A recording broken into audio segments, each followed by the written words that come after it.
us knowledge, wisdom, understanding, and counsel. Good morning. We are the 20th of September, the 25th Sunday of Ordinary Time.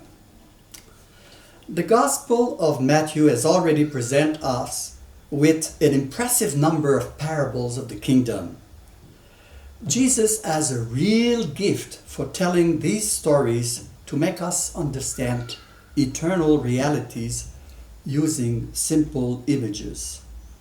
This Sunday, we read the parable of the workers of the last hour in chapter 20. The owner of a large vineyard sees that his vine has produced abundantly. It is time to harvest, and he needs laborers. He hires people early in the morning who are waiting for a job for the day. The weather is ideal. He needs to hire more workers. He will return to the public square around 9 o'clock, then around noon, and even at 3 p.m. He will get to hire more workers only 1 hour before the end of the working day. It is amazing. Even more astonishing is when he asks his steward to pay everyone the agreed salary, starting with those who arrived last. They receive their share. And when those who had worked all day under the sun comes forward, they think that they would receive more. One of them is so offended by this that the landlord has to explain himself. My friend, I am not doing you any harm. If I want to give them as much as to you, don't I have the right to do what I want with my money? Will you look with an evil eye because I am good? I think that does not really meet the rules of our work collective agreements today. God's measure is not modeled on our own. His generosity surpasses us and surprises us. The strict rigor of our views as men does not have the last word.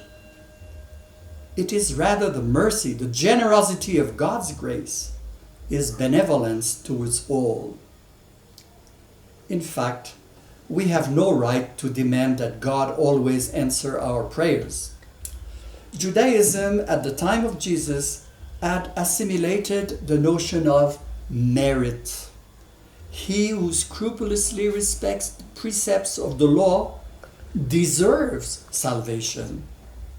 Now, in the time of grace and mercy established by Jesus, salvation is graciously granted to the one who opens his heart to recognize his Redeemer.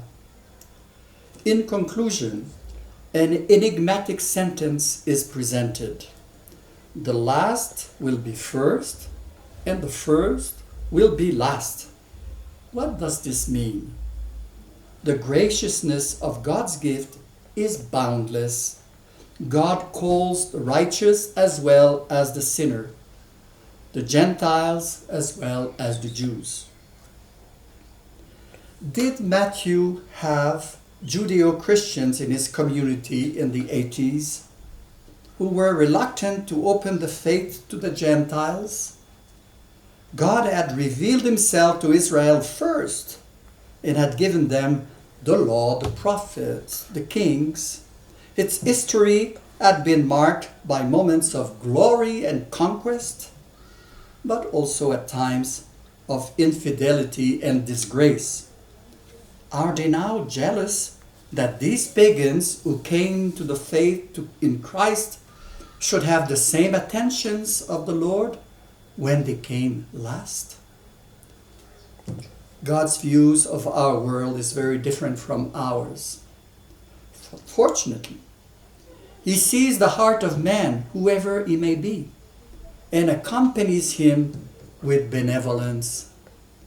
Let us learn from him the generosity in our judgments, the greatness of sight before him who, perhaps different from us, finds grace before God.